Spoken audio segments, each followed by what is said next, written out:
Bueno, muy buenas tardes, estimados doctores, también quienes nos esperaron un momento para iniciar con el conversatorio del día de hoy. En primer lugar, doy la bienvenida a cada uno de ustedes en nombre del doctor Mario Ríos, director provincial del Consejo de la Judicatura de Cotopaxi y quienes conformamos el equipo de la dirección provincial. Doy la bienvenida al doctor Santiago Zumba, juez de la Sala Civil de la Corte Provincial de Justicia de Cotopaxi, quien será el disertador de esta tarde. Antes de empezar, unas pequeñas indicaciones. Por favor, no olviden que todos debemos mantener silenciados los micrófonos. Obviamente, si alguien quiere hacer una pregunta, todos están activos para participar, no hay ninguna prohibición. Pero, sin embargo, para no tener interrupciones, les ruego a todos estar atentos que sus micrófonos estén silenciados. Adicionalmente, en este momento, para empezar, les pido que todos activemos las cámaras para poder hacer un registro fotográfico de que son ustedes los que están ahí detrás de los celulares o de las computadoras, por favor. Voy a hacer en este momento el registro fotográfico. Les ruego, por favor, prender sus cámaras.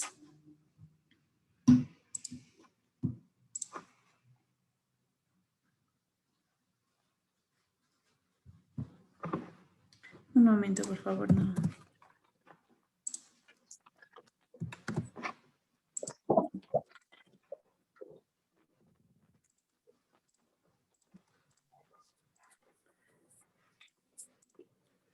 Nuevamente, con el segundo grupo voy a hacer el registro fotográfico.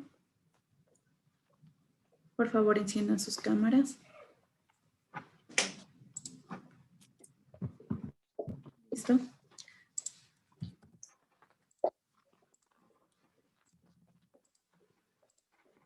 Con el tercer grupo, por favor, enciendan sus cámaras, los que están en la tercera pantalla del Zoom. Por ejemplo, Lucía Moreno, el doctor Patricio Bedón, el doctor Luis Rubio, Wilson Taguada, Lisandri Criollo. Tenga la bondad de encender sus cámaras.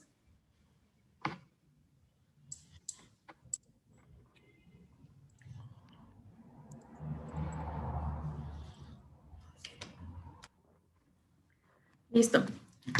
Muchas gracias a cada uno de ustedes por su tiempo. Vamos a dar inicio al conversatorio jurídico, las excepciones previas y sus facultades legales. El día de hoy con la participación del doctor Santiago Zumba. Estimado doctor, muchas gracias por su gentil colaboración. Doy paso a usted, por favor. Sí, buenas tardes con los señores abogados, señoras abogadas, señoritas profesionales del derecho, además con los compañeros de la función judicial de la provincia de Cotopaxi y de quienes están involucrados en el quehacer judicial de acuerdo a las respectivas profesiones o actividades que despliegan dentro de la vida diaria. Para mí es un honor, un privilegio el poder compartir esta tarde con ustedes y tratar un tema importante, lo digo y lo considero de esa manera, las excepciones previas, porque a partir de esta figura jurídica o institución jurídica, muchas de las veces la parte demandada puede de inicio ser vencedora dentro de una contienda legal, dentro de un proceso legal. Adentrándonos a lo que corresponde a la temática en esta tarde, luego de haber expresado el correspondiente saludo y de la misma manera reconocer la iniciativa del Consejo de la Judicatura en venir realizando este tipo de conversatorios, de charlas en beneficio de toda la comunidad del derecho, pues debemos establecer o debo indicar de que las decisiones previas previstas en el Código Orgánico General de Procesos se han instituido como un mecanismo de defensa y acceso a la tutela judicial efectiva. Este acceso a la tutela judicial efectiva, como es de conocimiento de todos ustedes, es una garantía de orden constitucional y que precautela a las personas usuarias del sistema judicial recibir unas decisiones motivadas de lo que son sus pretensiones o sus derechos cuando son sometidos a conocimiento de la Administración de Justicia. Las decisiones previas tienen como objeto el saneamiento dentro del proceso a fin de que las partes procesales puedan recibir una decisión de fondo sobre las pretensiones y derechos que comúnmente son contrapuestos entre el actor y demandado, siendo una herramienta incluso con el carácter decisoria y con las que cuenta la parte demandada. Esto se haya previsto en el COGEP y además también opera para los procedimientos administrativos, dependiendo su eficacia y trascendencia bajo determinados parámetros de orden legal, como son, pues, el de ser presentadas en el momento procesal oportuno. Ello en aplicación al principio dispositivo que de la manera se haya garantizado en la Constitución de la República del Ecuador, como también en el Código Orgánico General de Procesos. Del mismo modo, se establece el momento en que deben ser argumentadas, debatidas y resueltas. Además, si su decisión responde ser en sentencia o en auto interlocutorio y sobre el cual también existe un pronunciamiento o una resolución más bien de la Corte Nacional de Justicia y de lo que de cierta manera ha contribuido en el quehacer del orden jurisdiccional respecto a las actuaciones de las y los jueces para que se diferencie cuando se resuelve una excepción previa mediante un auto interlocutorio o a su vez mediante una sentencia. Y ello depende básicamente cuando se trata de excepciones que pueden ser convalidadas o pueden ser subsanadas dentro del mismo procedimiento.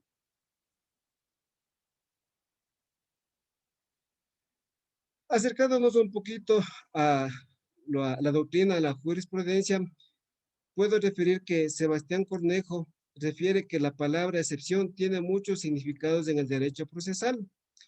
Inicialmente se originó durante el periodo del proceso, que es conocido en la doctrina procesal con el nombre de per fórmulas, que existió en el derecho romano. De ahí que consistía en la cláusula que el magistrado a petición del demandado insertaba en la fórmula para que el juez, si resultaban probadas las circunstancias de hecho alegadas por el demandado, absolviera a éste aun cuando se considerara fundada la pretensión o el derecho que reclamaba el actor.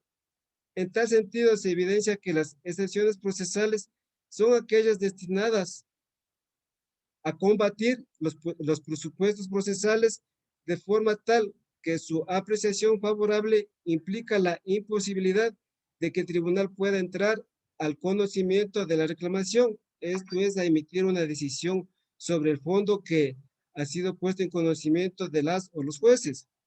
Por su parte, también el tratadista Scriche decía que la excepción consiste en la exclusión de la acción, lo que se traduce en la contradicción o repulsa con que el demandado procura diferir, destruir o enervar la pretensión o la demanda del actor. Finalmente, dentro de estos temas doctrinarios, el tratadista nacional ecuatoriano Víctor Manuel Peña Herrera ha indicado o ha definido de la siguiente manera a las excepciones previas como mecanismos de defensa aptos según la ley para impedir que una acción sea admitida a juicio o para obtener que admitida a discusión sea rechazada total o parcialmente en la sentencia. Nuestro Código Orgánico General de Procesos, a partir del artículo 153, determina las decisiones previas que puede oponer el demandado en la contestación a la demanda. Aquí vale hacer hincapié de que el tipo de excepciones previas, o más bien las decisiones previas que se presentan, siempre se van a deducir al momento de contestar la demanda. Y ello en aplicación a lo que establece el propio COGEP. Incluso las decisiones previas pueden ser reformadas hasta antes de que sean calificadas, refiriéndome a la contestación de la demanda. Desde el punto de vista de su naturaleza, las excepciones pueden ser procesales o materiales.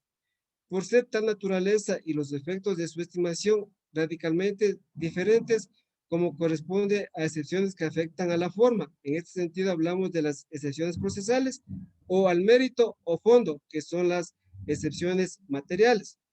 Respecto a las excepciones procesales, se fundan en la falta de algún requisito o presupuesto procesal que no habría sido apreciado y dirigidas por ello a provocar una resolución de inadmisión y pidiendo una resolución sobre el mérito de la pretensión o fondo del asunto.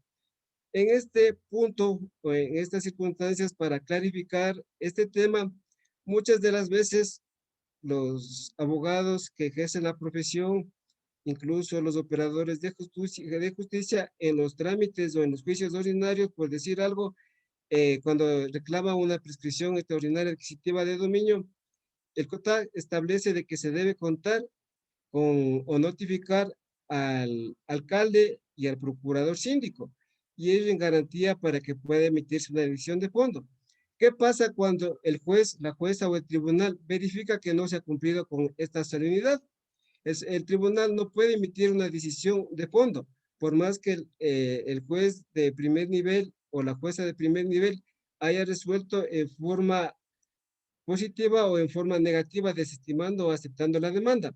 Frente a estos hechos, es lo que la ley ha establecido unas excepciones procedimentales porque no se puede emitir una decisión de fondo al verificarse el cumplimiento de determinados requisitos. Es decir, el tribunal no se pronuncia y deja a salvo o existe la posibilidad de que la parte actora en su momento accione nuevamente su demanda y contando con los procedimientos y exigencias de orden legal, pueda merecer una decisión de fondo.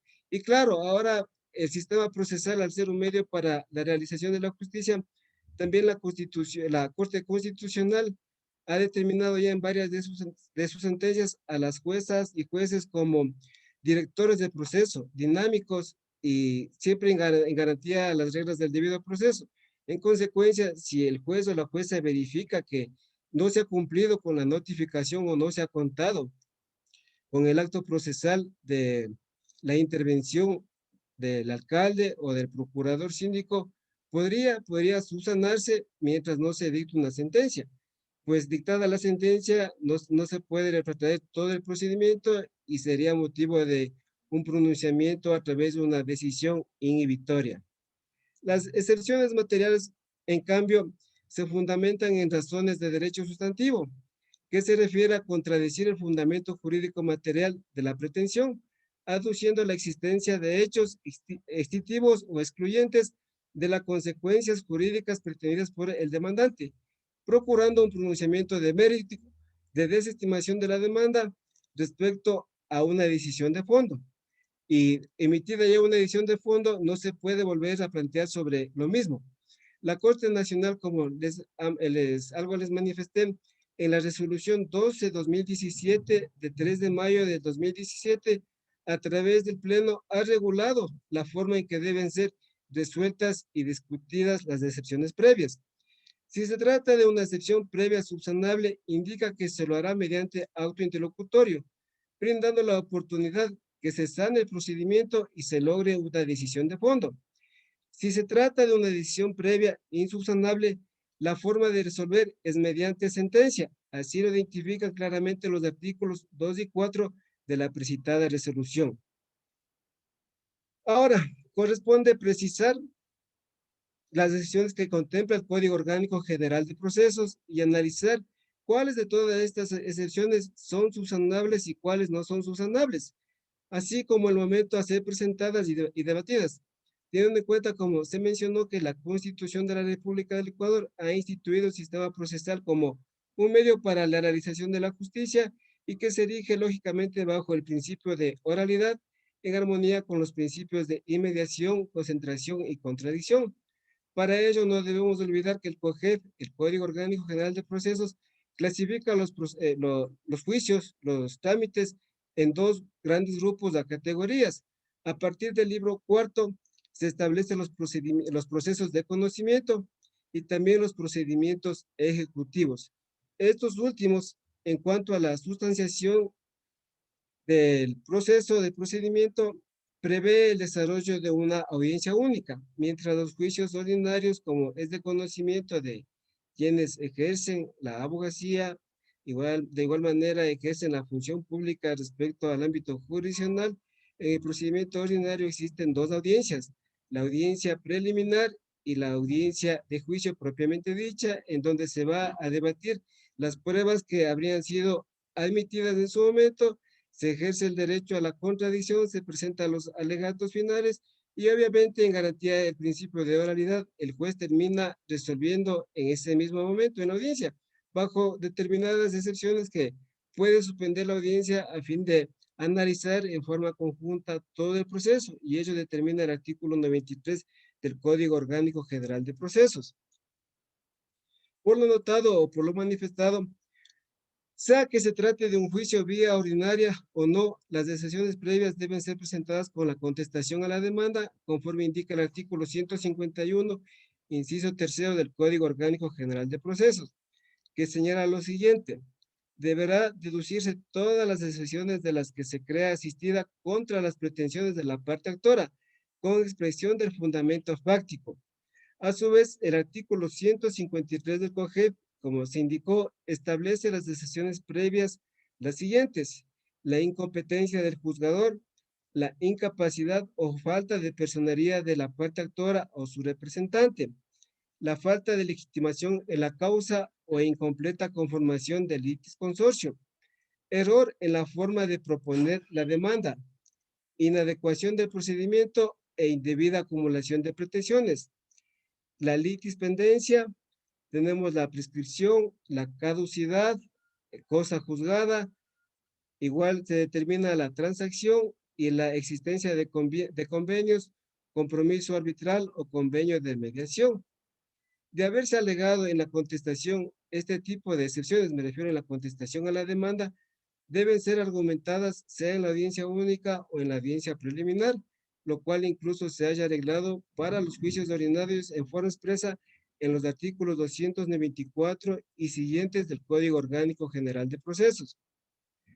El artículo 295 señala de la resolución de excepciones. Si se acepta una sesión previa que no es subsanable, se declara sin lugar la demanda y se ordenará el archivo. Esta particularidad es la que no prevé el COGEP de cómo puede ser resuelta, si es en sentencia o es mediante auto interlocutorio. Y por ello la Corte Nacional ya se ha pronunciado, indicando que cuando se resuelve o se dispone el archivo del proceso, se lo hace mediante sentencia. Y lógicamente, pues esa sentencia o esa decisión también puede ser objeto de impugnación, porque así prevé no solo la Constitución, sino también el mismo cuerpo normativo que hemos venido citando, que es el Código Orgánico General de Procesos. Si se acepta la excepción previa de fondo en la forma de proponer la demanda, la parte actora a su vez tiene la posibilidad de subsanar los efectos dentro del término de 6 días, otorgando a la parte demandada el término de 10 días para completar o reemplazar su contestación y anunciar prueba. De no hacerlo, se tendrá la demanda o la reconvención como no planteada. Y ello, lógicamente, se fundamenta en una excepción que se trata o puede ser subsanable. Asimismo, en el numeral 3 se indica si se aceptan las decisiones de falta de capacidad, de falta de personería o de incompleta conformación del litis consorcio, se considera un término de 10 días para subsanar el defecto, bajo apercibimiento de tener por no presentada la demanda y de aplicarse las sanciones pertinentes. Bajo este concepto estas premisas de orden legal, se puede admitir que solo las excepciones previas que se establecen en los numerales 2 y 3 del precitado artículo 295 son subsanables y se puede corregir para posterior continuar con el proceso. La resolución 12/2017 indica que la excepción de defecto en la forma de proponer la demanda, como indica el artículo 295.1, tiene relación con la excepción prevista en el artículo 153.4, que refiere a error. Concluye a efectos del proceso que se trata de una misma cuestión. Entonces, cuando el abogado, el profesional de derecho y de la misma manera la jueza o juez va a resolver una excepción de la inadecuación del procedimiento, de error en proponer la demanda o alguna circunstancias que refiera a los requisitos formales que establece el artículo 146 del Código Orgánico General de Procesos, establece justamente este tipo de excepciones para que puedan ser subsanadas y se logre una decisión de fondo. Y lógicamente, como se indicó de acuerdo al principio dispositivo, al ser el derecho de las partes deben ser alegados en su momento y discutidos en las respectivas audiencias. Pues cuando se alega este tipo de excepciones, sin duda corresponde plantear al demandado, considerando que toda persona también debe ser demandada ante el juez de su domicilio como regla general. Así lo provee la norma.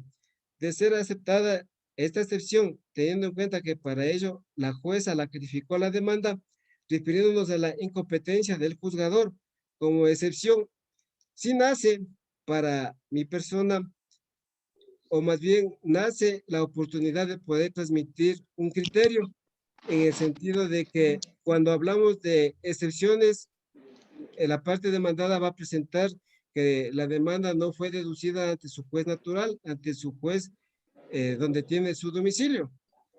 Entonces, ahí sería la interrogante si la parte demandada presentó la excepción o no presentó la excepción. Si el juez calificó la demanda y verifica que luego que es citado el demandado y no se opuso como excepción previa a la falta de competencia, ¿cuál sería el mecanismo? Y adicional, si el juez cuando previo a calificar la demanda verifica el contenido íntegro de toda la pretensión, verifica el proceso o la reclamación que está realizando y de la misma manera el domicilio donde debe ser citada la parte demandada, el COGEP ha instituido en el artículo 147 la institución jurídica de la inadmisión de la demanda, precisamente por falta de competencia. Es decir, el juez en una providencia primigenia, lo digo de esa forma, puede inadmitir la demanda por falta de competencia, dispone el archivo y devuelve los documentos que se aparejaron a esa demanda.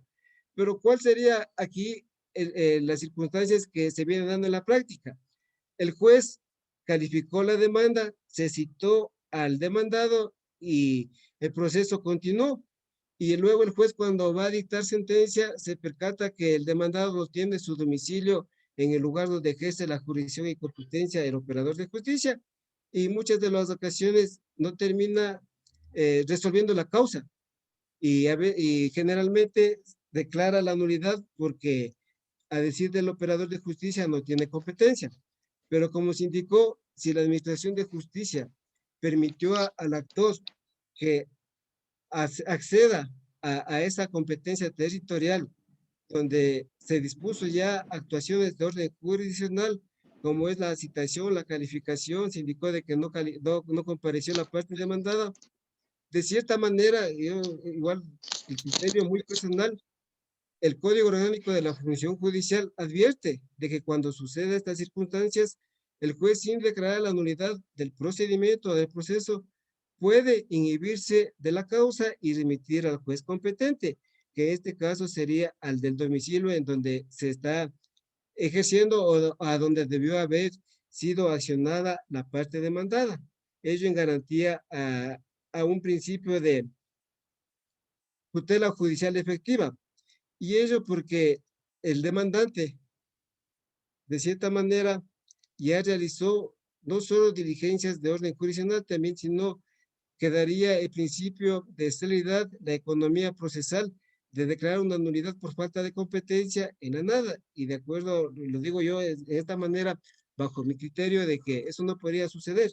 Si el juez no declaró su inadmisión en la primera providencia y calificó la demanda, pues de acuerdo a lo que establece también el COAJEF y el Código Orgánico de la Función Judicial, le es permisible inhibirse del conocimiento de la causa y remitir al órgano jurisdiccional competente.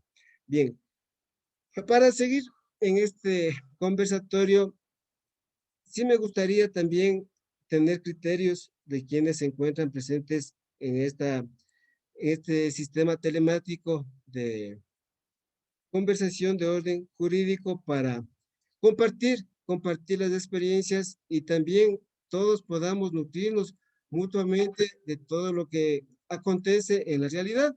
Y es precisamente de lo que trata este tipo de diálogos que se desarrollan por medio de la función judicial, del Consejo de la Judicatura, y también solventar inquietudes, pero las inquietudes se direccionan a un criterio que no va a ser el sustento de que lo que se diga en esta tarde pueda ser utilizado tal vez como argumento para decisiones específicas o también para pronunciamientos de orden jurisdiccional, pues de eso no se trata.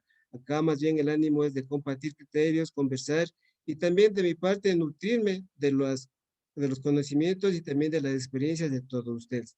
Entonces, de existir alguna persona que quiera intervenir, que quiera consultar algunas circunstancias o pueda compartir alguna experiencia, pues esto es un diálogo abierto. No existe ninguna reserva, únicamente manejarse en forma cordial, en forma respetuosa y sobre lo que se está discutiendo en esta tarde o se está compartiendo en esta tarde.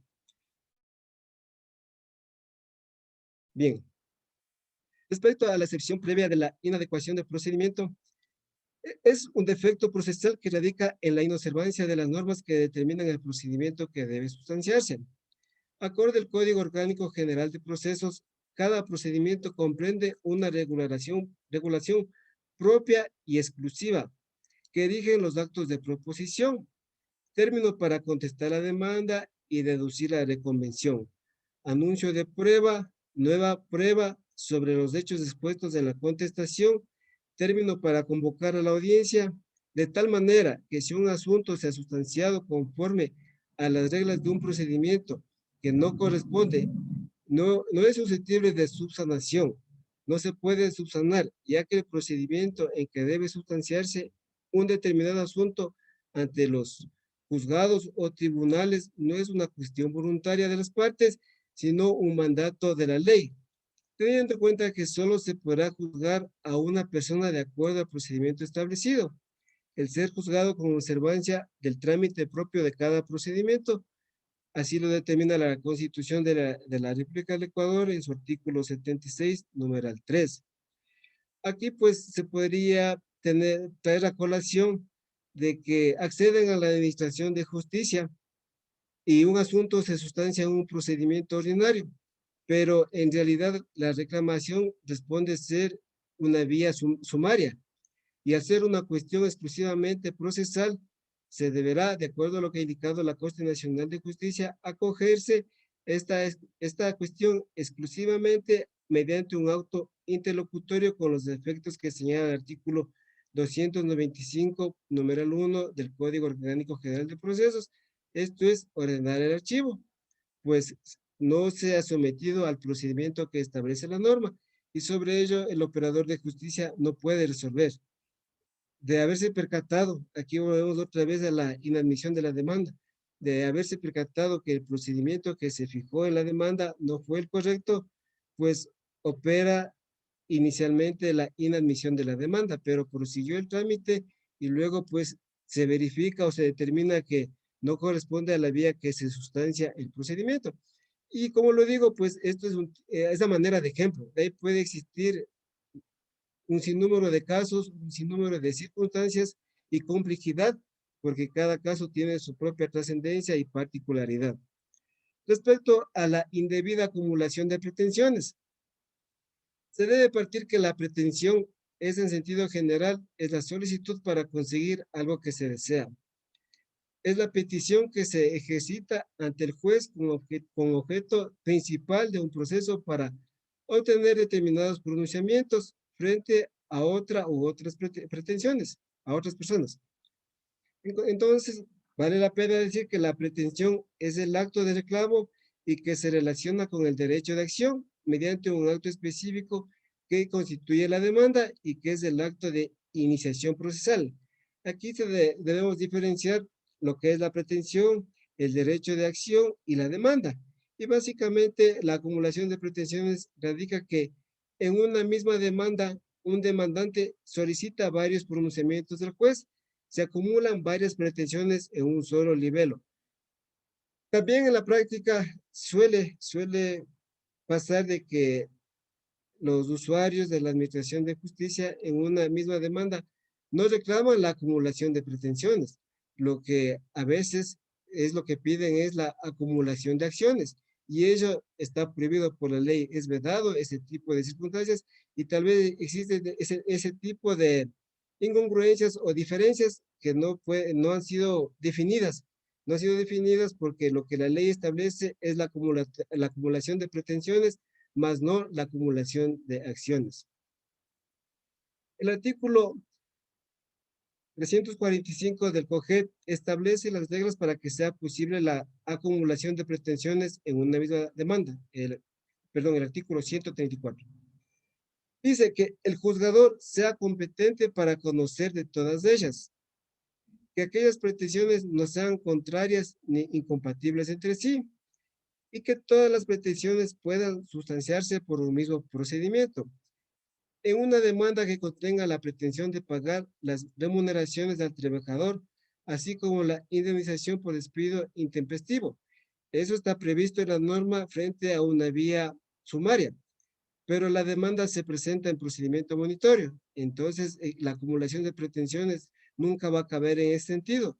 Lo que en la vía monitoria, lo que la ley establece es el reclamo de los deberes laborales establecidos o adeudados.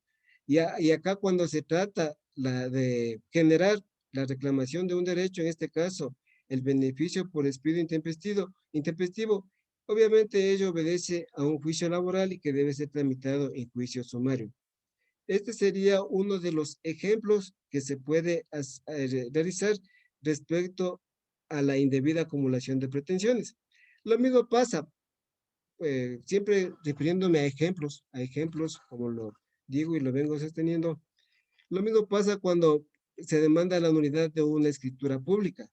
En la unidad de la escritura pública piden que se deje sin efecto el contenido de ese acto contractual, de ese instrumento público. De la misma manera piden el pago de daños y perjuicios. Y por otras ocasiones, cuando son promesas de compra-venta, piden el cumplimiento del, del contrato de compra-venta que se suscriba a la escritura definitiva. Entonces, estamos viendo que son pretensiones incompatibles. Estoy pidiendo, exijo el pago de la cláusula penal. Estoy pidiendo que se deje sin efecto la promesa de compraventa. Y luego pido de que se obligue al promitente comprador que suscriba la escritura definitiva. Todo ese tipo de indebida acumulación de pretensiones no puede darse.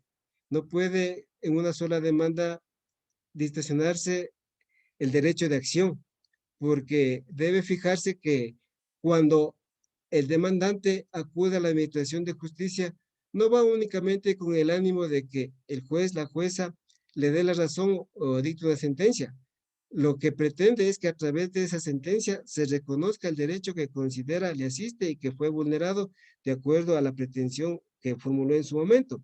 Por ello, pues, la presentación de la pretensión del acto de proposición es fundamental al momento de redactar la demanda. Y sobre esa demanda es la que se va a defender el demandante y va a tener la oportunidad de presentar las decisiones que se está analizando. Refiriéndonos a la litispendencia, significa la existencia concreta de un proceso pendiente. Implica una cuestión que está siendo sustanciada y conocida por el juez o tribunal, no pudiendo ser conocida por otro órgano jurisdiccional. Al tratarse de una cuestión de naturaleza exclusivamente procesal, en aplicación al artículo 88 del Código Orgánico General de Procesos, este tipo de excepciones deberá ser aceptada mediante un auto interlocutorio, dándole la oportunidad o la facultad de que luego de que se termine ese proceso, esa litispendencia, de acuerdo al resultado, pueda o no pueda acceder a la Administración de Justicia a efectuar su reclamo. Por ejemplo, aquí lo que pasa comúnmente es en los juicios de inventarios, en los juicios de partición.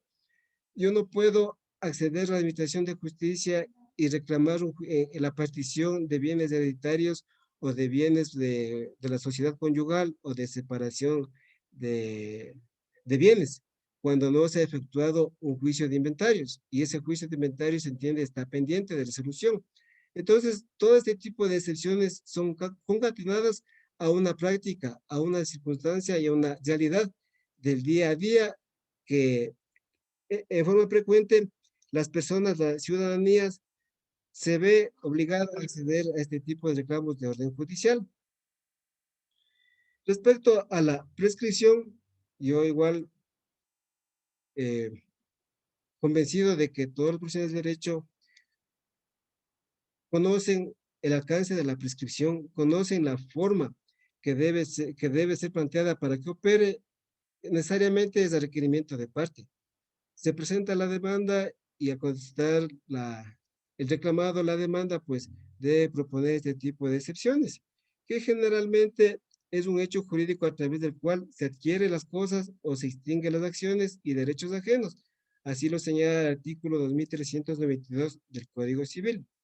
Planteada como excepción previa, implica que por el mero transcurso del tiempo establecido en la ley, ocurre en efecto concreto la extinción de los derechos y acciones por no haberse ejercido tales acciones o derechos durante cierto tiempo. Esta excepción se resuelve mediante sentencia. porque no puede ser subsanada, no solo porque se refiere a una cuestión sustancial del procedimiento, sino también por los efectos derivados de su declaratoria. Frente a una excepción de prescripción, el operador de justicia, al verificar que ha transcurrido el tiempo que la ley le permite para que ejerza determinada acción, ejerza determinada demanda, y verificado a petición de parte que ese derecho ha sido extinguido por el transcurso del tiempo, no le queda otra alternativa de resolver en base a lo que es objeto de discusión y disponer la prescripción de la acción que se está incoando. Y ello por su naturaleza, como se ha dicho, al ser de tipo sustancial, amerita ser resuelta a través de una sentencia. Entonces, vamos clarificando, vamos diferenciando de cuando el operador de justicia resuelve una excepción previa mediante un auto interlocutorio, con la finalidad y el objetivo de que pueda ser subsanada. Cuando lo hace por sentencia, esa excepción previa nunca va a ser subsanada porque se extinguió el derecho, prescribió el derecho. Incluso también se habla de la caducidad. Y la caducidad implica igual la extinción de un derecho por el transcurso del tiempo concedido para su ejecución de manera que opera cuando no se ha ejercido dentro del término previsto para el efecto. Cobra singular importancia y relevancia este tipo de excepciones en el ámbito de la jurisdicción contenciosa administrativa y tributaria. Existen pronunciamientos, fallos de triple reiteración emitidos por la Sala de lo Contencioso Administrativo y de lo Contencioso Tributario de la Corte Nacional de Justicia, estableciendo la obligatoriedad del juzgador de declarar la caducidad que opera en el acto por el transcurso del tiempo para ejercer una acción o potestad. Incluso, a diferencia de la prescripción, es declarable de oficio y se refiere a la extinción del derecho para iniciar un proceso, de manera que mediante un auto definitivo inadmitirá a trámite la demanda cuando verifiquen que se produjo la caducidad del ejercicio del derecho para presentar la demanda en la vía contencioso administrativa. Igual, en este tipo de excepciones también el operador de justicia, la figura jurídica que prevé el artículo 147 del COGEP, instituye este tipo de circunstancias, porque recaería en que es manifiestamente inadmisible al haber caducado el derecho que tenía la parte actora para ejercer su demanda, para ejercer su pretensión o para reclamar el derecho que considera vulnerado. Y en la práctica, muchos hemos revisado el Código Orgánico General de Procesos y hablamos y verificamos, dice un título, procedimientos en lo contencioso administrativo, y observamos de plena jurisdicción, acciones subjetivas. Entonces, ese tipo de hechos, de circunstancias, establece la norma, por decir algo, que deben ser 3 meses. Cuando alguien impugna un acto administrativo, alguien impugna un acto de la administración pública por algunas circunstancias, incluso de orden laboral, de la cesación de funciones por nombramientos provisionales, por contratos ocasionales, la ley ha establecido un término prudencial de 90 días para que puedan acceder a este tipo de circunstancias. Si el operador de justicia, el juez de lo contencioso administrativo, verifica que no está dentro de ese término, es potestad de la jueza o del juez declarar caducado el derecho que tuvo el accionante para hacerlo, lo que no ocurre con la prescripción. La prescripción le asiste a la parte demandada para alegar como excepción previa y se termine el asunto que es objeto de litigio. La cosa juzgada también se halla prevista como excepción previa, que es una consecuencia de haber caído la decisión definitiva en el proceso y como excepción supone la realidad de que un hecho que se está juzgando ya lo ha sido de modo definitivo en otro proceso anterior, debiendo respetarse el contenido de esa decisión, considerando que la existencia de cosa juzgada implica no solo una cuestión procesal, sino declarar que unos mismos hechos han sido ya materia de decisión que ha alcanzado Estado, y pidiendo que una cuestión debatida y que ha obtenido decisión sea objeto de posterior y nuevo pronunciamiento.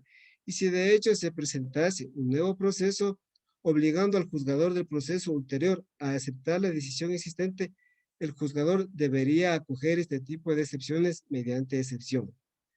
Por lo demás, el establecimiento de la cosa juzgada se fundamenta en la garantía constitucional de la seguridad jurídica, reconocida como un derecho en el artículo 82 de la Constitución de la República del Ecuador, pues de lo contrario, los asuntos y particularmente las controversias judiciales se verían sometidas a múltiples procesos, generando un estado de incertidumbre que prácticamente podría volverse interminable.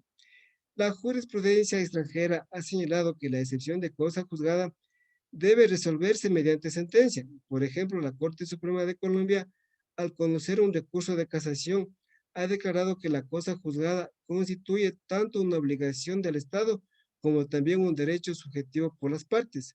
De su parte, el Tribunal Supremo Español ha declarado la existencia de cosa juzgada mediante sentencia. Aquí, eh, por citar un ejemplo, por referirnos a casos prácticos, es más visible este tipo de circunstancias en el área penal.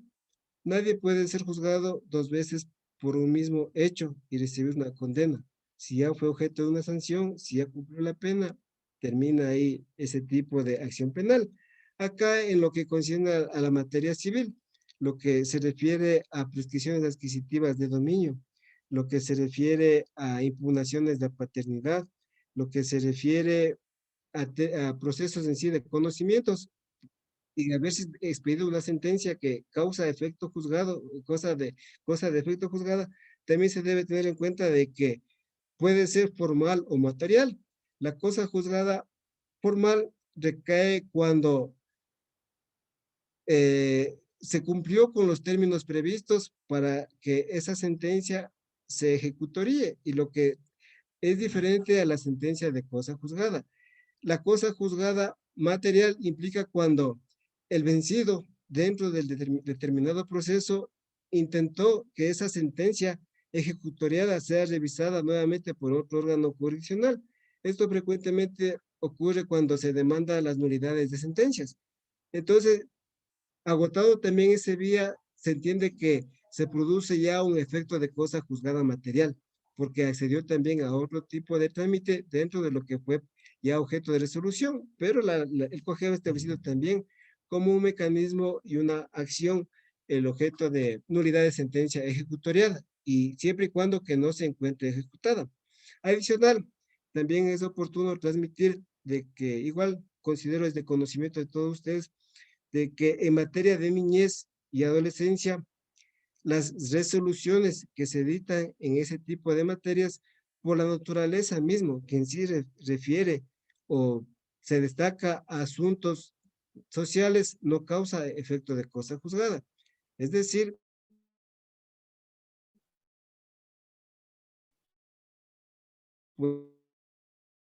puede darse que ese tipo de procedimientos nunca va a causar efectos de cosa juzgada, porque eso prevé la normativa. Y claro, ya en materia de niñez, lo que prevé el Código Orgánico de la Niñez y Adolescencia, cuando ocurren los casos de alimentos, es la extinción o la caducidad del derecho a percibir alimentos, cuando cumple los 18 años, o a su vez cuando a los 21 años la persona que está beneficiada de los alimentos ha dejado de estudiar o ha cumplido más de los 21 años pese a que esté estudiando. Y sobre eso también pues se tenía conocimiento notorio y público de que se trataba de implementar una reforma respecto a este tema de la, el derecho a percibir alimentos respecto a los mayores de edad. Refiriéndonos a la excepción previa de transacción, nuestro código civil establece a la transacción como un contrato mediante el cual las partes terminan extrajudicialmente un litigio o, o a través de un litigio eventual. El artículo 2348 del Código Civil señala al respecto, con fundamento al principio de la autonomía de la voluntad individual, así como el ejercicio del derecho a la libre contratación. Muchas de las veces, las personas que ejercen la práctica de la profesión del derecho Han visto que incluso los operadores de justicia, en cualquier instancia, expuestos los alegatos por las partes procesales, siempre van a aperturarse un término para la conciliación. Y esa conciliación nazca del consenso, siempre de la voluntad de quienes han sido los llamados a litigar. Y sobre esa decisión pueda el tribunal pronunciarse. Hay casos en que no existe una transacción, una conciliación. Por ejemplo, se podría decir en el estado civil de las personas, en el divorcio, tal vez de la situación de las personas que lamentablemente terminan siendo viudas y más aún el tema de familia. En ese tipo de circunstancias no podría existir una conciliación o una transacción. Lo que podría devenir es tal vez si hablamos de un divorcio, una reconciliación, pero eso no como conciliación en sí de una institución jurídica, sino como una voluntad de mantener esa convivencia y ese núcleo de orden conyugal. El Código General de Procesos refiere a las actas transaccionales como un título de ejecución. Esto significa que al celebrarse la transacción, las partes dieron origen a nuevos vínculos jurídicos en sustitución de aquellos que distinguían. Y una vez celebrada la transacción, el objeto, cierto eventual de litigio se convirtió en una situación cierta e incontrovertible, que incluso puede ser obligada a cumplir forzosamente. Por tanto, establecer la existencia de transacción implica una cuestión sustancial del proceso, en tanto se remite a las obligaciones y derechos contraídos en la transacción. La jurisprudencia comparada ha señalado que la transacción, sea judicial o extrajudicial, produce el efecto de sustituir una relación jurídica controvertida por otra, cierta y no controvertida, extinguiendo los derechos y acciones en que trae causa y originando nuevos vínculos y obligaciones. Por eso se ha negado la posibilidad de plantear cuestiones que afecten a las situaciones preexistentes a la transacción que han perdido la protección jurídica al ser transigidas. En este caso, si se da la transición, si se da la conciliación, lo correspondiente frente a su incumplimiento, lo que opera es la ejecución, y eso perfectamente es de conocimiento de los abogados que ejercen la profesión. Se da la conciliación, el tribunal aprueba o el juez aprueba en sentencia esa resolución y de no cumplirse los efectos jurídicos es la inmediata ejecución, en donde ya no se discute el derecho que fue reclamado, sino se discute ya el cumplimiento de lo que se acordó en esa conciliación o en ese tipo de transacción, diferenciando que la transacción, de acuerdo al Código Orgánico General de Procesos, es presentada por las partes ante el juez. En cambio, la conciliación se desarrolla generalmente en las audiencias y con la intervención del operador de justicia.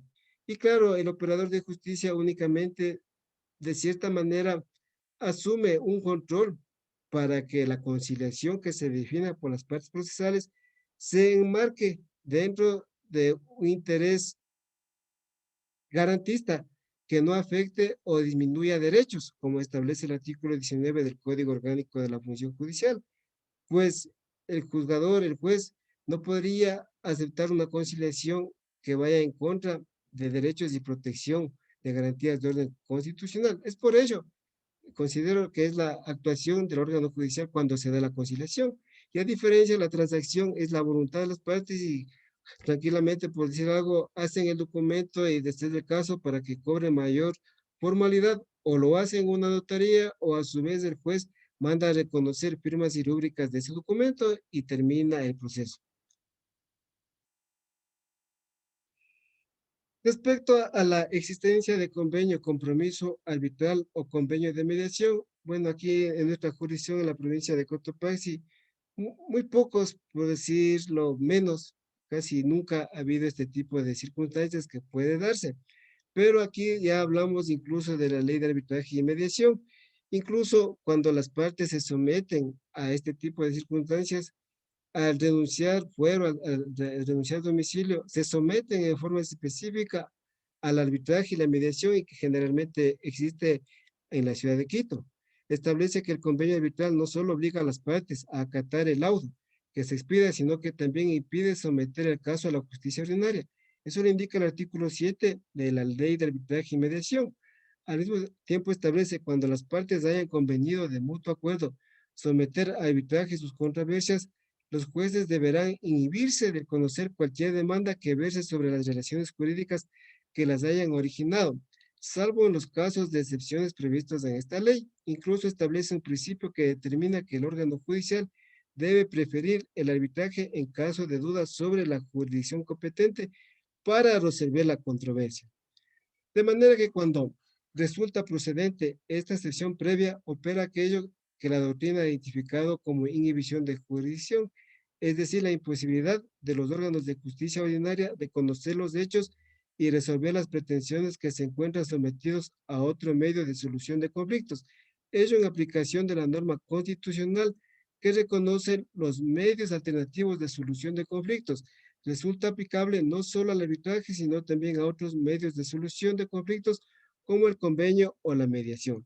Desde luego, la existencia de convenio, compromiso arbitral o convenio de mediación no parece tratarse de una cuestión meramente procesal, sino de una cuestión sustancial. En tanto, acogerla implicaría la inhibición de los órganos de justicia ordinaria para resolver la controversia y acorde a lo indicado por la Corte Nacional de Justicia en las tantas veces referidas resolución 12/2017, dice que el juzgador la encuentre procedente deberá acogerle mediante sentencia. Este es en sí un bosquejo general de lo que abarca el COGEP respecto al tipo de excepciones previas. Y claro, el objeto de esta tarea ha sido permitir cuáles son las decisiones previas subsanables, cuáles son las que no son subsanables y cuáles son las que se resuelven mediante autointerlocutorio y cuáles se resuelven mediante sentencia. Espero haber sido bastante práctico, bastante dinámico en lo que he tratado de compartir hacia todos ustedes. Espero haber logrado con sus expectativas y ahora vamos a pasar ya a una fase, como les decía, de interrelación, que todos quienes se encuentran enlazados a esta vía o medio telemático, intervengan y compartan cualquier tipo de circunstancias, dudas o de acuerdo al diario vivir que ustedes hayan visto dentro de las decisiones previas que puede acarrear algún tipo de problema, algún tipo de dificultad, porque la Administración de Justicia lo que trata es, de cierta manera, adecuar un comportamiento, un control para que las partes procesales cuenten con una decisión de fondo, para que el actor en su momento o la parte demandada en su momento no obtenga una sentencia por inhibición, sino que se traduzca en una sentencia de fondo. Tenga o no tenga la razón, la Administración de Justicia debe resolver sobre lo que es el fundamento, pero muchas de las ocasiones, no por el juez, no por la Administración jurisdiccional, no se resuelve, sino eso ya viene dentro de la actividad profesional del abogado que está asumiendo la defensa técnica del patrocinado. Entonces, frente a todo este esquema, no sé si la señora Giovanna Colopiña nos ayuda para que se active tal vez los micrófonos a las personas que desean intervenir y con gusto seguir con el desarrollo de este conversatorio. Claro, mira, están habilitados los micrófonos de las personas que pueden hacerlo, no hay ningún problema, no están bloqueados. Pero tengo una pregunta en el chat, mi doctor, que dice, una pregunta, doctor, yo realicé una mediación en régimen de visitas, la misma que se incumplió por una de las partes. ¿Puedo presentar una demanda ante el juez por régimen de visitas? Bien, yo les manifestaba de que eh, el asunto de menores, de niñez, de adolescencia, nunca va a causar efecto de cosa juzgada. Entonces, si se realizó una mediación, una conciliación, si hubo la voluntad de las partes y se encuentra inmiscuido este tipo de derechos del menor, no vamos en sí a la voluntad del padre o la madre. Acá ya va más allá la protección del menor. ¿Qué es lo que corresponde al órgano jurisdiccional? Es resolver en su debido momento y siempre sin generar ningún criterio de lo que se está exponiendo en esta tarde pueda ser argumentado o pueda ser objeto de precisiones dentro del quehacer profesional de cada uno de ustedes. Si se incumple, la mediación únicamente bueno, de acuerdo a lo que ha previsto el CONGEB, no existiría limitante, pero debemos tener en cuenta de que únicamente es posible y procedente cuando la ley establece que es posible realizar ese tipo de transacción. Entonces, si vamos a, a decir, bueno, el régimen de visita sería de esta manera, ¿hasta qué punto puede darse un efecto para que se cumpla ese tipo de acuerdos, ese tipo de transacciones? Porque no conocemos, el operador de justicia no conoce cuál es la realidad del niño, de la niña o del adolescente y también de los padres. Cuál es el desarrollo social, el desarrollo económico, el desarrollo de vida de cada progenitor, porque incluso la edad del menor de edad. Entonces, si se realizó ese tipo de acuerdos mediante un acta de mediación, sus efectos sería para las partes, pero acceder con ese documento o pretender que ese documento genere algún pronunciamiento por parte de la Administración de Justicia, considero particularmente de que es otro tipo de circunstancias que sí es procedente mediante la mediación, pero en menores. Otra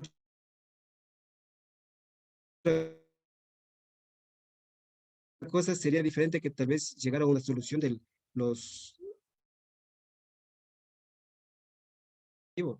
qué es lo que pasa con el menor, qué es lo que pasa con el niño. Y también el Código de la Niñez reconoce a la madre y al padre y al niño mismo el mantener un vínculo con el padre y la madre. Entonces esas circunstancias deberían canalizar.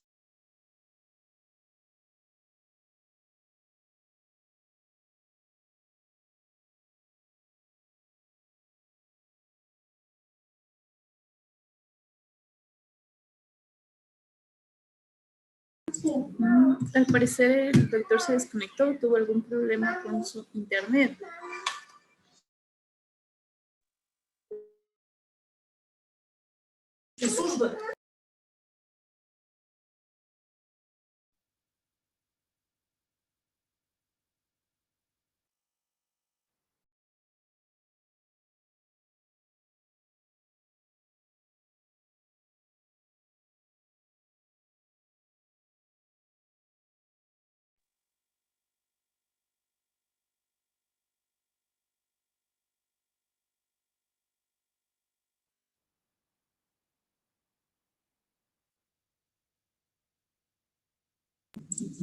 No sé si me Dan- escuchan.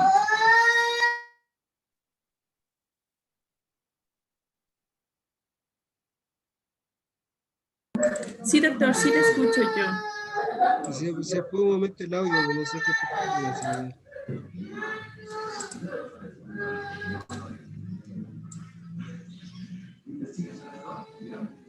Doctor, ¿está ahí? Bien, continuemos, compañerito.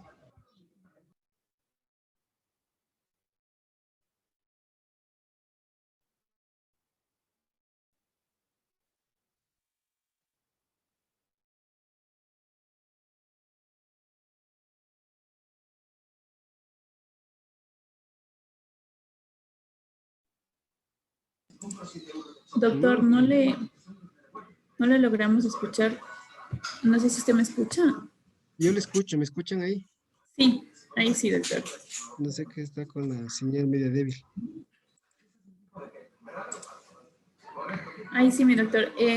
No sé si ya concluyó su exposición porque tenemos otra pregunta aquí en el chat. Claro, claro. Únicamente para contar algo más, para contar de que incluso la Junta de Protección de Derechos, las resoluciones que emite son de orden administrativas y son objeto de revisión por parte de los jueces de la niñez y adolescencia. Si en algo puede servirle a la persona que realizó la pregunta que es respondida. Así es, mi doctor, la doctora Maritza Salazar dice, muchas gracias, me quedó claro, le agradezco mucho. La siguiente pregunta realizada por los abogados Hugo Meléndez dice, buenas tardes, una pregunta, ante un divorcio por causal, la contraparte reconviene pidiendo divorcio por otra causal y exigiendo también la liquidación de la sociedad conyugal en la misma causa. Yo veo que existe inadecuación del procedimiento, pues el procedimiento sumario del divorcio es incompatible con el voluntario del inventario que forzosamente precede a la partición, pues dependiendo de la oposición de haberla al inventario, el procedimiento pudiera convertirse en ordinario. ¿Cuál es su opinión? Bien, partiendo de que si hablamos de un juicio de divorcio por causal, obviamente va a ser un juicio contencioso, va a haber siempre divergencia, de lo contrario, pues se estaría asumiendo ante incluso un notario que está facultado para realizar este tipo de actos y realizar los divorcios por mutuo consentimiento, siempre y cuando no existan menores de edad. Pero si acá ya vamos a un asunto, como les decía, una contienda de orden legal, no debemos confundir y tampoco debemos acumular, como se decía, ¿no? La indebida acumulación de pretensiones en el mismo proceso, lo que la ley dice, en el divorcio se deberá regular la situación de los menores, es lo que se cumple. Y otro tema muy diferente, muy distinto, es el juicio de inventarios, es el juicio de partición. Entonces, de acuerdo a la acumulación o a través del el mismo juicio de divorcios, se acoja todo este tipo de pretensiones, considero que no es no es la vía, no es la vía y cada procedimiento, cada trámite tiene su especificidad. De lo contrario, pues la norma hubiese establecido de que dentro del juicio de divorcios también se discuta sobre los bienes, se discuta sobre la partición, a no ser de que exista la voluntariedad, pero volvemos otra vez a lo mismo, de que si existe la voluntad, estaríamos hablando de un divorcio voluntario y tranquilamente podrían acudir a la notaría siempre y cuando no exista menores de edad. Y tampoco es que la ley está a la voluntad de las partes, ni tampoco del operador de justicia. La ley es determinante y debe generar la seguridad jurídica frente a la existencia de normas, pues lo que corresponde es resolverse el divorcio y luego proseguirse con las diferentes causas de lo que acarrea el resultado de una disolución conyugal o matrimonial.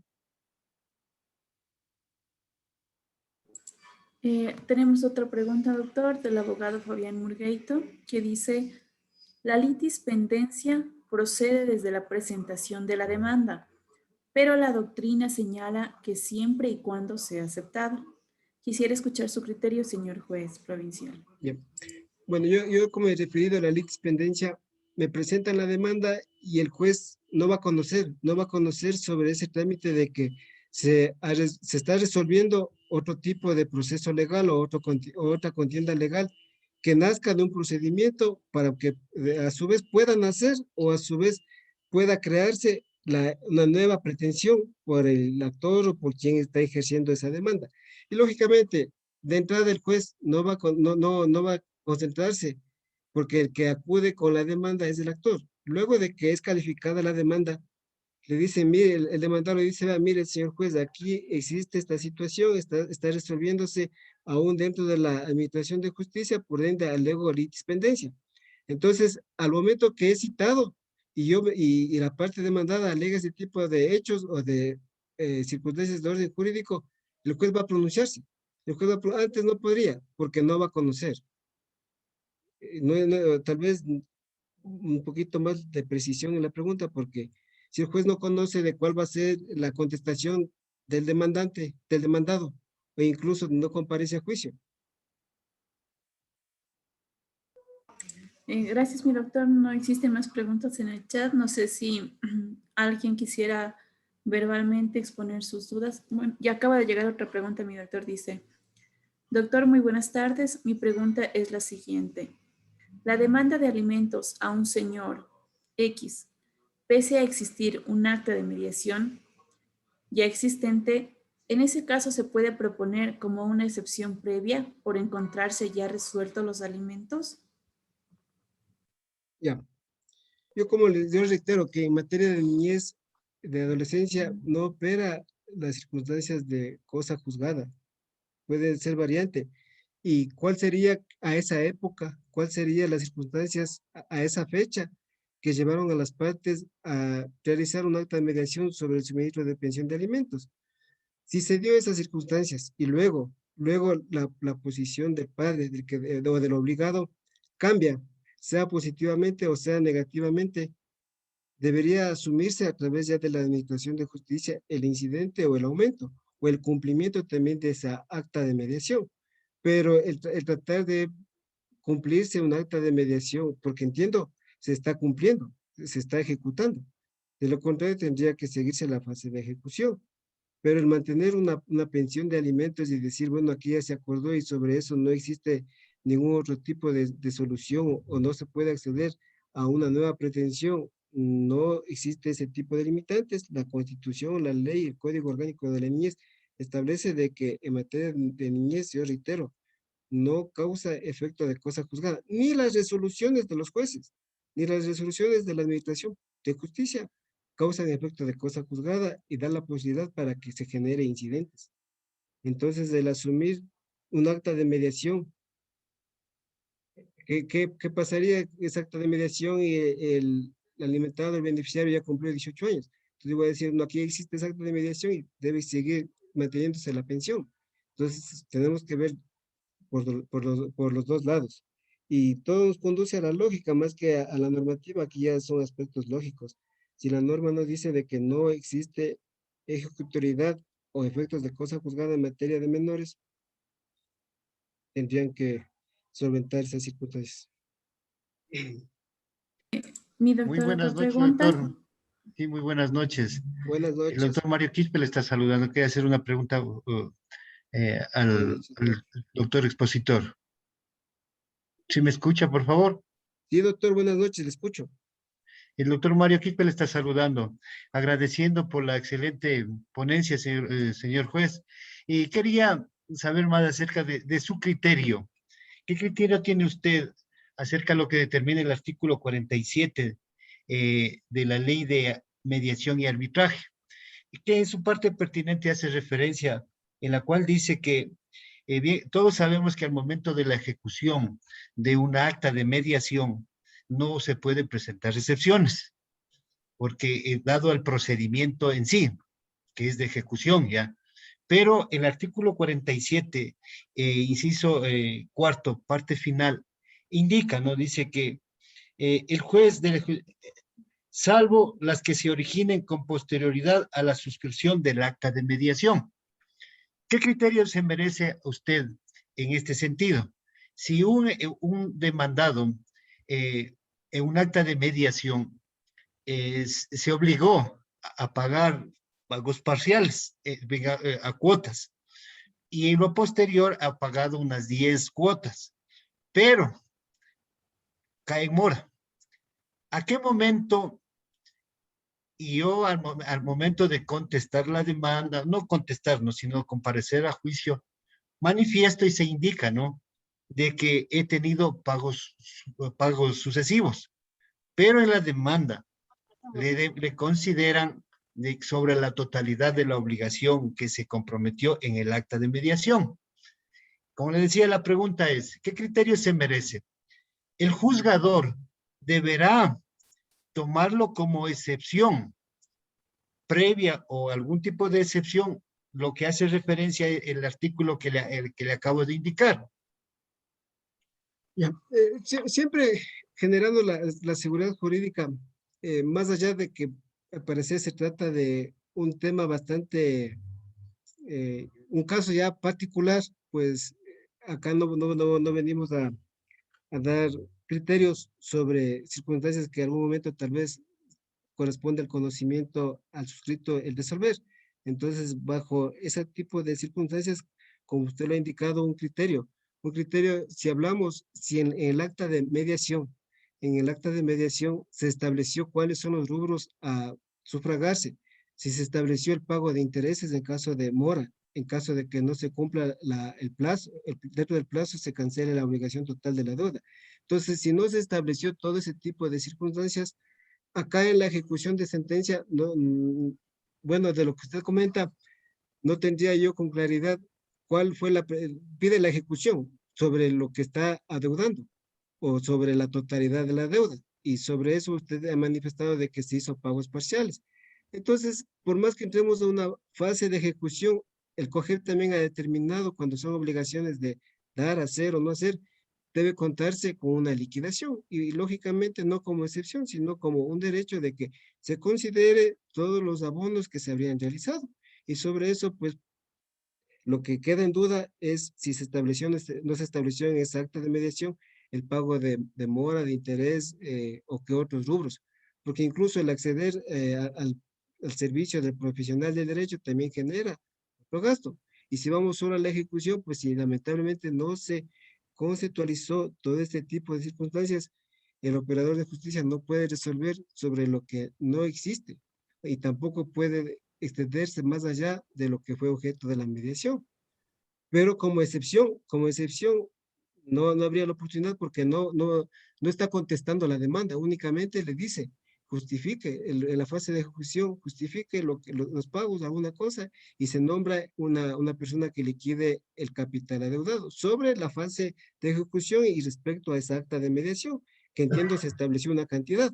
Y sobre esa cantidad, y si hay abonos parciales, pues es su derecho el que se establezca, pero el juez no puede decir, bueno, aquí hay estos valores o estos valores no considero. Establece que un perito puede liquidar ese tipo de rubros y tranquilamente podría el ejecutado pedir la intervención del perito a través del sorteo para que se determine las cantidades que se habrían cancelado y se establezca la diferencia que existe pendiente a cancelarse. Pero como excepción, no tendríamos que ver en ese sentido porque ya vamos a otra fase que es la liquidación y termina la obligación con el cumplimiento. Sería una obligación de dar, de entregar el dinero. Gracias, doctor. Una pequeña inquietud.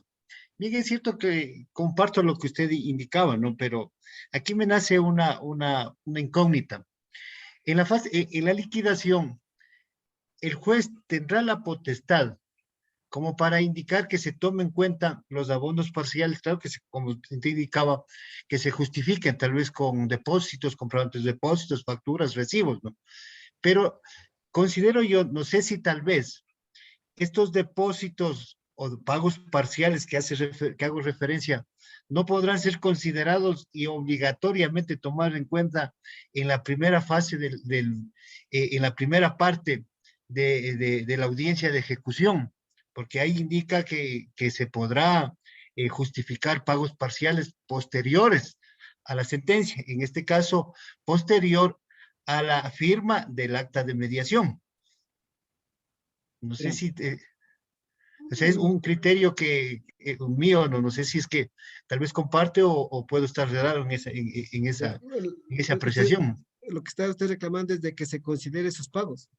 Así efectivamente, porque en el acta de mediación, o sea, como usted indicaba bien, es cierto, en la liquidación, a veces el juez al momento, en un procedimiento normal, el juez ordena liquidar considerando los abonos parciales, abonos, bueno, cualquier otro que se haya justificado.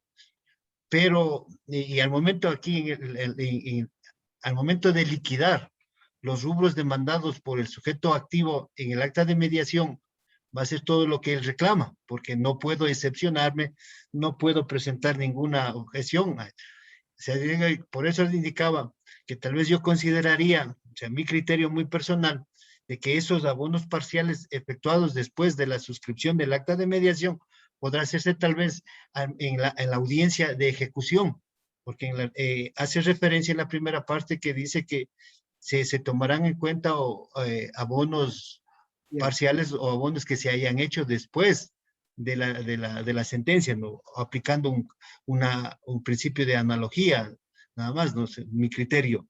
No sé qué criterio le merezca a usted, Ya. doctor.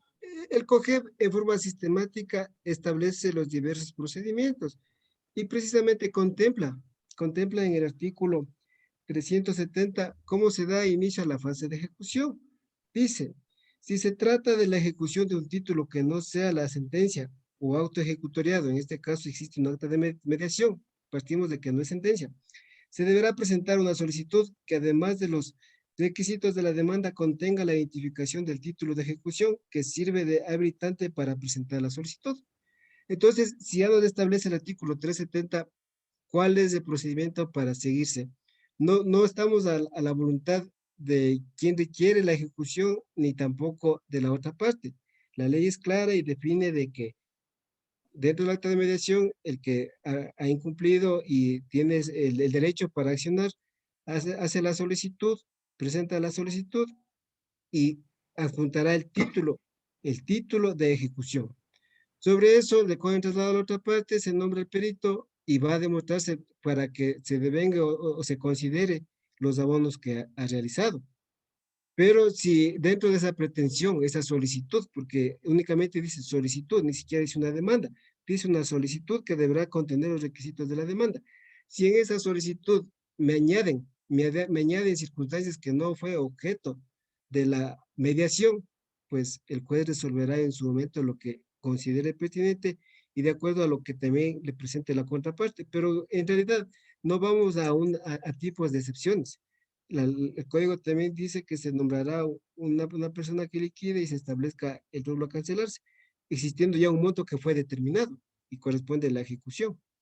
Entonces, recaer o estar sobre estas circunstancias como excepciones no tendría un argumento sólido, porque la norma es clara, existe la solicitud que debe ser el que es beneficiado de esa acta de mediación y acceder al órgano judicial.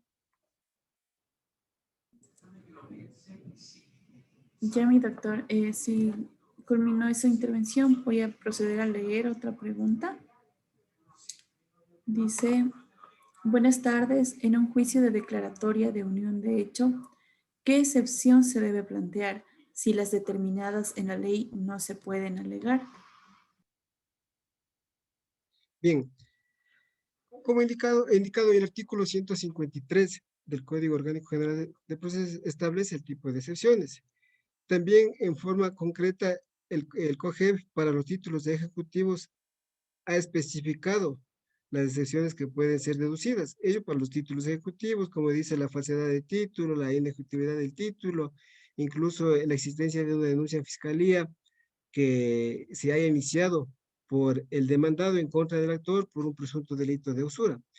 En el juicio de la unión de hecho, para declarar, entiendo, se va al tiempo de que existió ese vínculo que la Constitución también reconoce como un modo de convivencia incluso de el ámbito.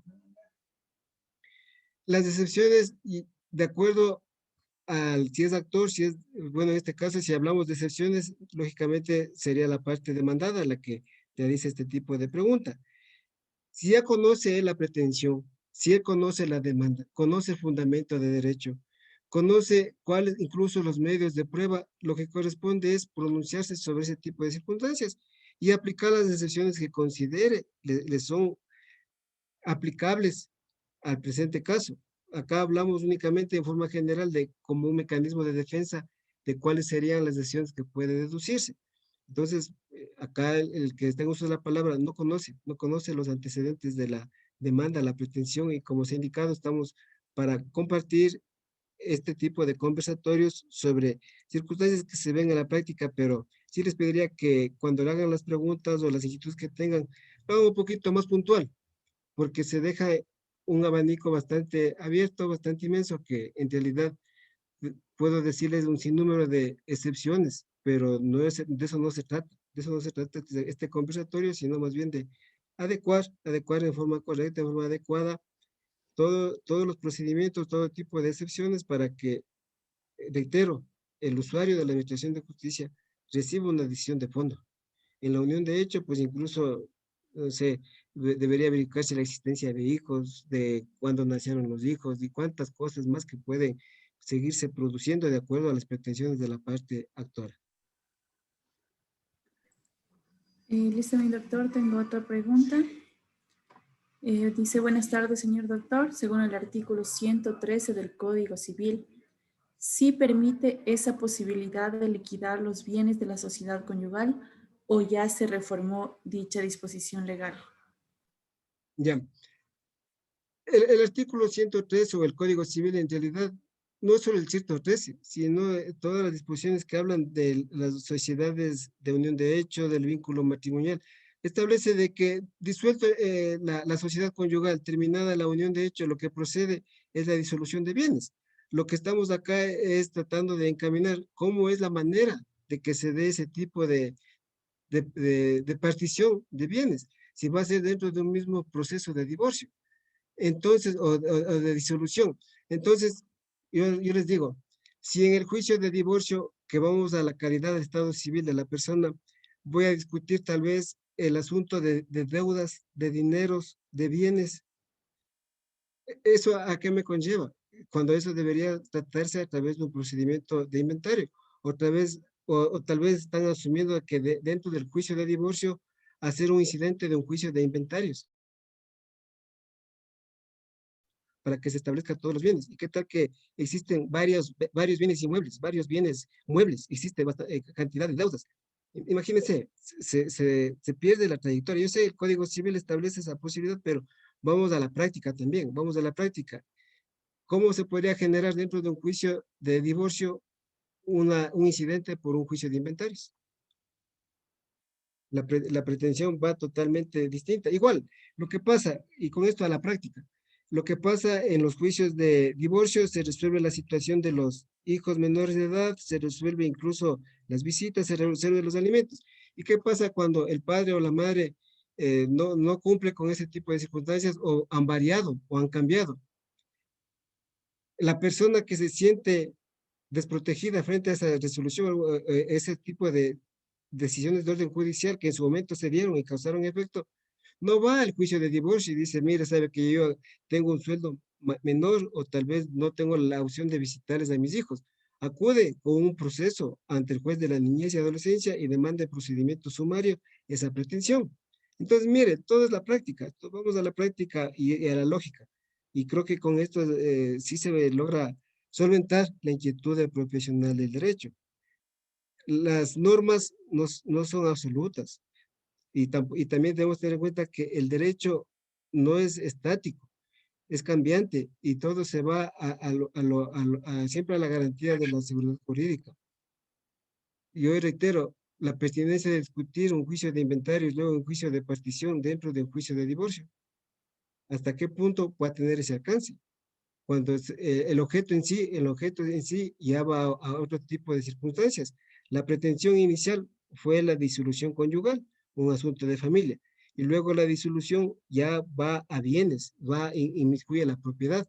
Entonces hay que hacer ese tipo de diferencias. Y claro, es mi criterio, y salvando de todos ustedes y con mucho respeto, pues es las consideraciones que ustedes tengan a bien, es lo que les puedo también indicar.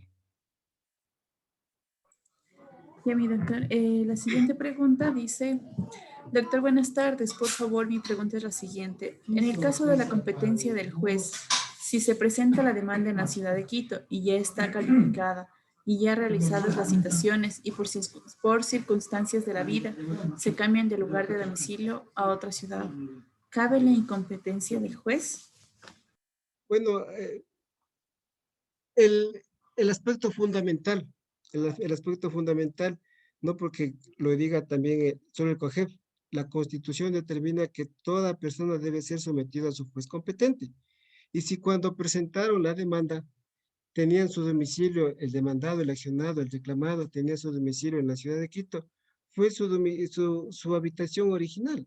Y sobre esas circunstancias, alegar luego de que ya se ha dado la contestación a la demanda, se han presentado excepciones, presentar tal vez como un alegato, fue extra dentro del proceso, pero en forma extra dentro de lo que instituye los procedimientos, las correspondientes fases. ¿Cuál sería la razón de ser? Más bien se estaría, de cierta forma, estableciendo un mecanismo para dilatar el proceso. Y eso no es el objetivo de una excepción. Recordemos que antes el Código de Procedimiento Civil establecía las excepciones dilatorias y las perentorias. Entonces, asumiendo por analogía, pues acá, más que una excepción, sería un afán de dilatar el proceso, porque la parte demandada fue direccionada a su juez natural y ejerció el derecho a la defensa. Y por las circunstancias laborales, familiares, económicas o las que se hayan presentado, cambio de domicilio, no podría ser, podría alegarse, nadie le limita a exponer lo que considera cada parte procesal, pero de ahí que trascienda ese tipo de argumentos, corresponde también ya a la Administración de Justicia el resolver sobre ese tipo de pretensiones, pero como le digo, en forma general, reiterando que no se emite ningún criterio, únicamente se trataría de dilatar el proceso. Muchas gracias, mi doctor. No tenemos más más preguntas en el chat por el momento. No sé si algún doctor quiera intervenir o quiera realizar otra pregunta de manera verbal. Sí, señorita doctora, buenas tardes. Siga, doctor. Encantado. Quiero preguntarle al doctor, en una demanda de nulidad de escritura pública, ¿le cuentan o lo notifican al señor notario en donde se suscribió la escritura pública? Venga, la verdad, doctor, discúlpeme si me repite la pregunta porque hubo interferencia en el audio. Ya, perdón, señor doctor. Buenas tardes. Le saluda Luis Amaniego. Mi pregunta es, en una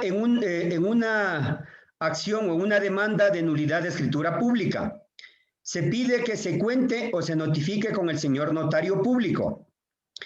Ya en la audiencia preliminar dice que no se le considera al notario como demandado, sino que le ha pedido que le cuente por cualquier eventualidad que pueda acarrear. Entonces, la pretensión o la exposición del notario dice, si es que el señor juez dicta la sentencia diciendo que es nulidad por la escritura pública por alguna violación, ¿en dónde quedaría el derecho de defensa? Bien.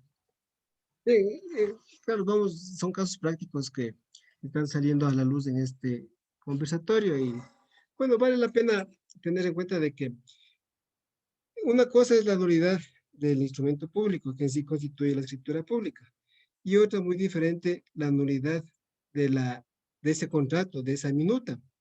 Si atacamos requisitos formales, se entiende que vamos al contrato. Si vamos a asuntos ya de fondo, en este caso de la nulidad de escritura pública, la ley también ha previsto y la Corte Nacional se ha pronunciado ya de cuáles son los requisitos para que opere la nulidad. Incluso de oficio puede ser declarada conforme determina el Código Civil. Entonces, yo no sé si la nulidad de escritura pública tal vez compareció una persona que no sabe leer, no sabe escribir y no se hizo con la presencia de testigos. Indudable, indudable que va a ser demandado el notario, porque él es el que da fe de ese acto notarial, de ese contrato, que luego se convirtió en escritura pública e ingresó al protocolo, al repertorio del archivo notarial. Entonces, yo reitero acá, si se trata tal vez de requisitos formales o requisitos de fondo, se debería diferenciar incluso el alcance de la decisión de la sentencia para, para que el notario en su momento haya tenido la oportunidad de defenderse. Y lógicamente, si no se defendió, si no se fue citado o únicamente lo indicó que se cuente, pero al momento que se enteró y él también compareció a juicio de acuerdo a la lealtad procesal, quien comparece a un proceso entiende, conoce de la controversia y tranquilamente puede ejercer el derecho a la defensa. Entonces, esas particularidades debería destacarse en esa pregunta que usted me realiza. Pero es más, también ha habido casos de que por este tipo de omisiones ha existido ese tipo de declaratorias. No se puede dejar a nadie en indefensión, más aún cuando se va a decidir sobre derechos u obligaciones en las que se encuentran inmiscuidos. Ahora, ¿qué pasaría si el notario que realizó esa escritura pública dejó de serlo y asumió la notaría otro funcionario, otra persona? Entonces, ¿cuál sería ahí el legitimado pasivo? ¿Cómo se configuraría adecuadamente la legitimación en la causa o la litis consorcio, que también se establece como excepciones previas? Y también aquí les acoto,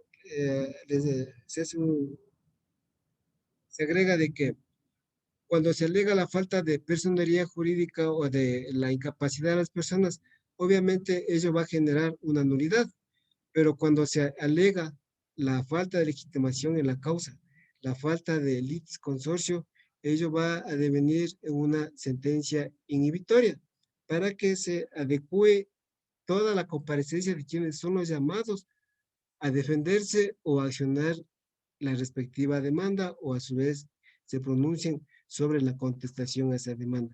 Entonces, todos estos pequeños matices se debería considerar. tal vez esa persona dejó de ser notario. ¿Qué va a pasar ahí?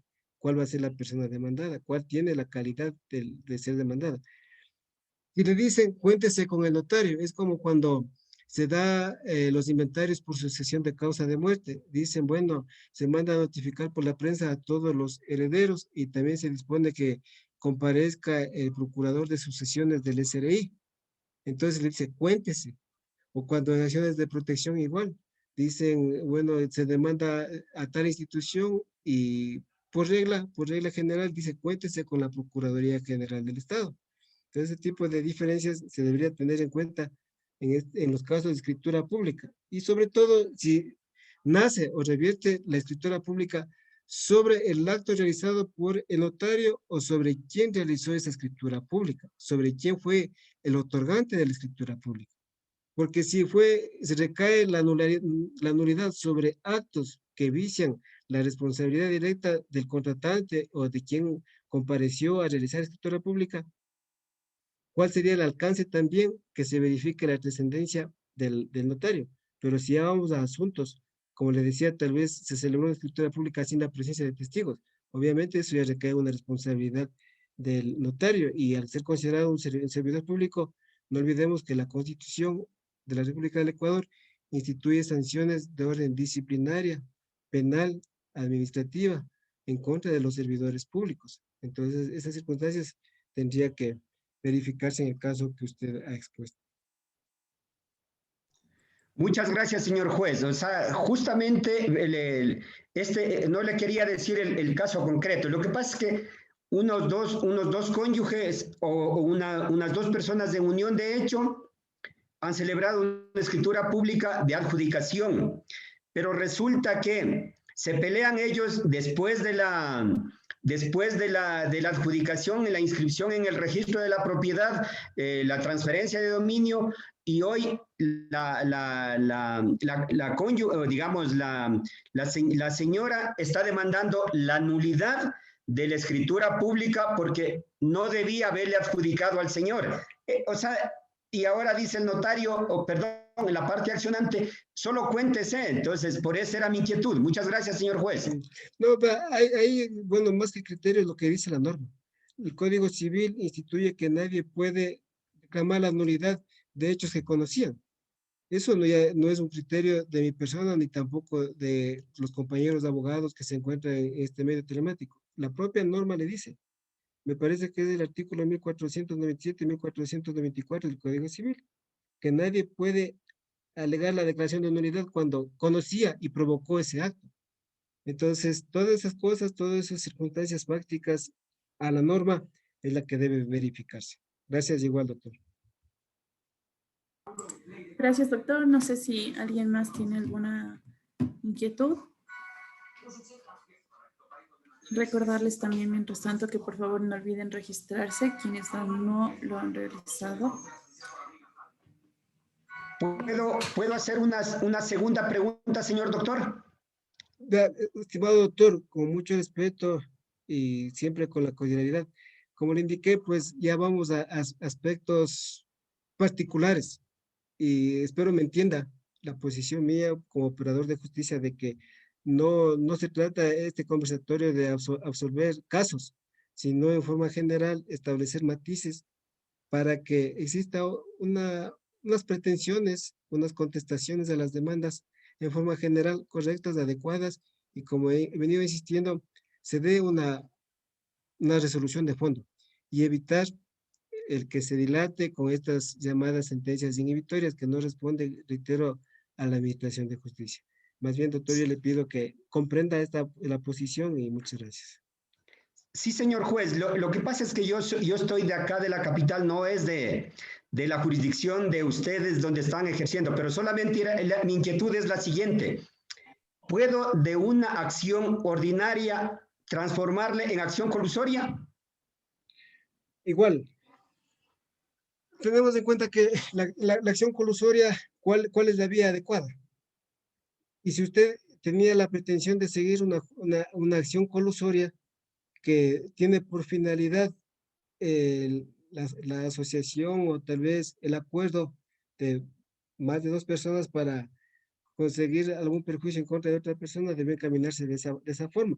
Al momento que usted cambia el sentido de su pretensión, no se trataría ya únicamente de algo que no fuese sustancial. Usted está reformando la demanda.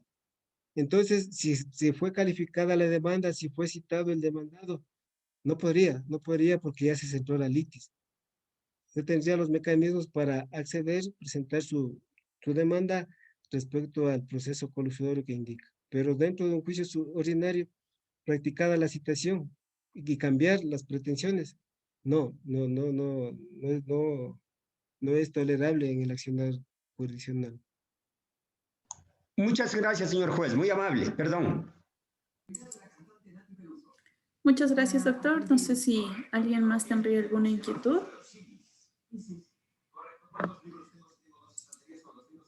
Caso contrario, para ir cerrando el conversatorio. Bien. Señora Giovanna Calopiña, si me permite, ya en esta fase final, agradecer la comparecencia de todos los participantes.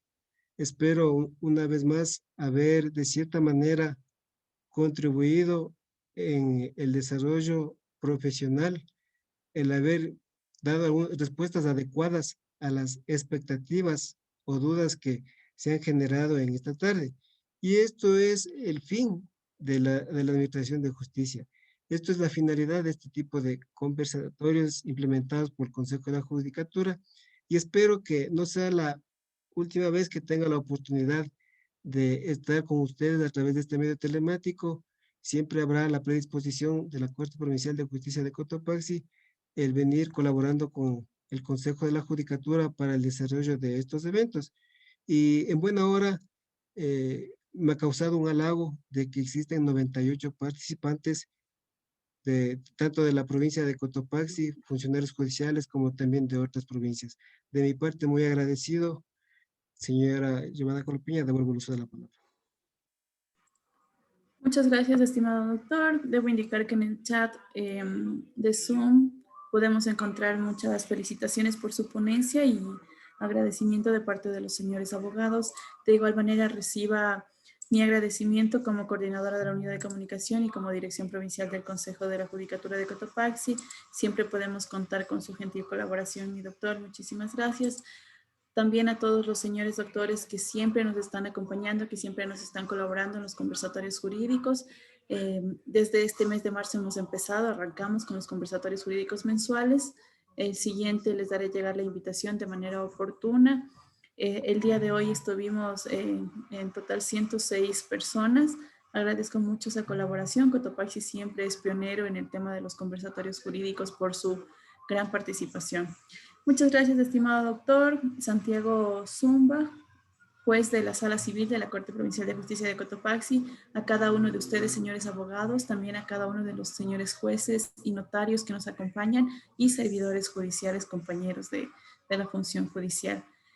Quien necesite o tenga alguna inquietud adicional puede quedarse en la sala, algún tema del registro puede quedarse en la sala para indicarme. Caso contrario, les pido que nos sigamos desconectando. Muchas gracias a todos.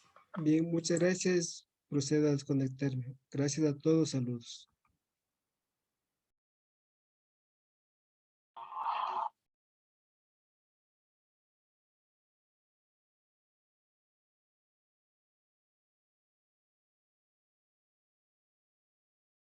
¿Para qué voy a aprender?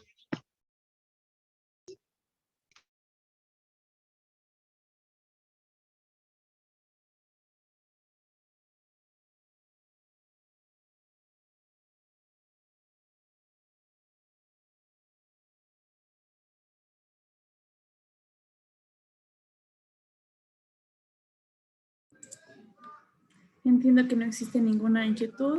Por favor, estén pendientes de sus correos electrónicos donde les llegará sus certificados del conversatorio de este día. Si sí, buenas tardes, doctora. Sí, ¿cómo está, doctor? Dígame. Sí, o sea, solamente era para registrar mi asistencia porque no alcancé. No sé si ya estoy considerado para retirarme nomás. Estimado David, por favor, que se registre el doctor Luis Samaniego. ¿Puedes confirmarme, David, que está registrado, por favor? Sí, Jovi, sí, ya está registrado el doctor. Listo, mi Muchas doctor, gracias. confirmado. Una buena tarde y gracias por considerarme. Muy amables, gracias. Buenas Cuídese tardes. mucho. Dígame, Yo tengo doctor. una inquietud. Ya que, mire, realmente nunca he hecho ¿cómo es el trámite o nunca he realizado algo para bajar los certificados? ¿Cómo realizo ese proceso?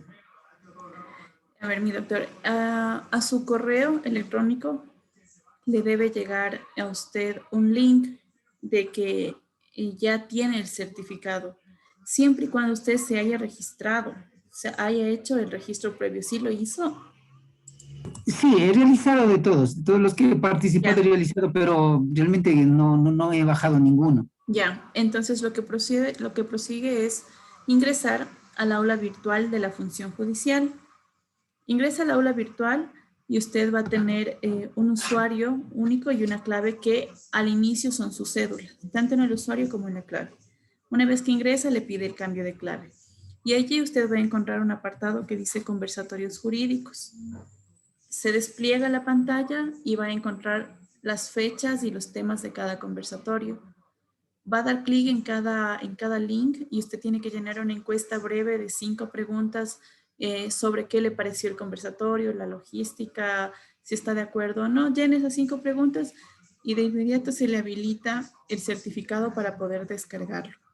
De todos modos, si es que tuviera algún inconveniente y prefiere que yo le ayude de manera personal, puede acercarse a la dirección provincial de 8 a 5 para yo poder ayudarle descargando, o el día de mañana podría llamarme a mi teléfono personal, que considero que todos tienen, sino para facilitarles nuevamente, y lo hacemos vía telefónica. Vía telefónica le ayudo descargando los certificados y le hago llegar a su correo electrónico.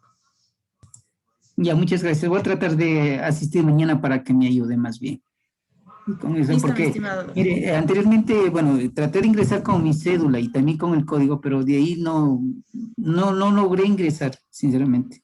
Y por eso es de que tenía esa inquietud y para ver cómo hacer el procedimiento. Pero yo le agradezco, mañana estaría ahí para que me ayude. Listo, mi doctor, le agradecería pasado mañana, ya que mañana hago yo teletrabajo, pero el viernes ¿Ya? estoy ahí. Allá listo, muy amable, gracias. A usted. Dígame, mi doctor. Bueno, yo también, como le digo, no estuve tanto al tanto, pero yo quise inscribirme, pero no pude inscribirme. Pero yo al principio del conversatorio le mandé un mensaje, no sé si estaré ya registrado.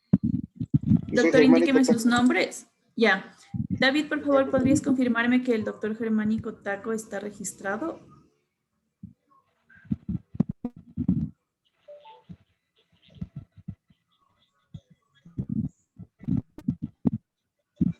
David, ¿estás por ahí?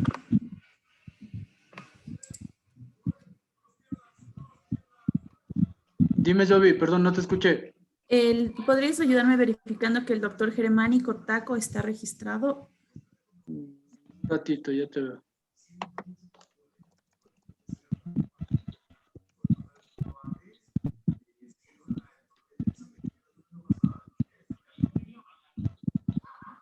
Sí, ya está registrado, Jovi.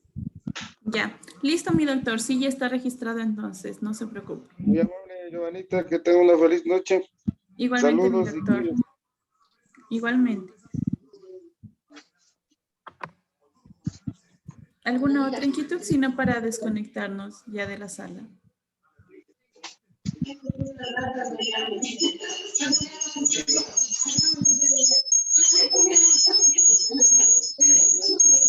Muchas gracias a todos, estimados doctores. Hasta luego.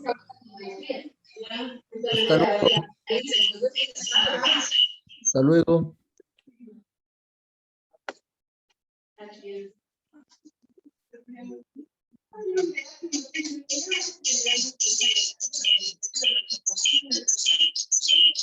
Gracias, chao, Lluvia.